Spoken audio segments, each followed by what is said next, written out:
Il-kelliem ewlieni laburista l-finanzi Carmen Uvella jistaqsi fejn qed jinħoloq ix-xogħol aħjar li qed itejjeb il-ħajja tal-familji. Kien il-Ministru Tonio Fenek li għamel din id-dikjarazzjoni b'reazzjoni għall-istqarrija tal-Partit Laburista dwar ir-riċessjoni li daħal fiha l-pajjiż. Ċifri tal-Eurostat juru li dħul mill-pagi ras ar-ras bejn l-2008 u l-2011 kiber b'medja ta' ftit aktar minn 3% jew 500 euro. Carmen Uvella jgħid li din iż-żieda kienet irreġistrata fuq perjodu ta' 4 snin u mhux fil-ġimgħa kif żdiedu s-salarji tal-Prim Ministru u l-Ministri.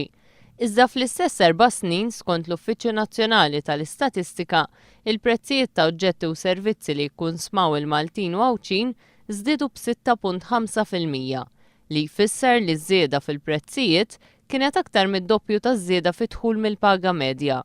Qal li fl-2011 biss il-prezzijiet għolew 4 darbit aktar miż-żieda fil-pagi, fejn iż-żieda fil-prezzijiet kienet ta' 2.7%, waqt li l-pagi żdiedu b'0.7%.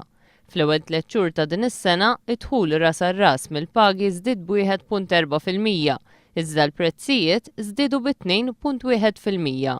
Carmen Uvella jgħid li dan kollu jfisser li s-saħħa tal-pagi naqset u għalhekk li l-infiq tal-familji Maltin u Awċin naqas bi kważi 5% fl-ewwel 3 xhur ta' din is-sena.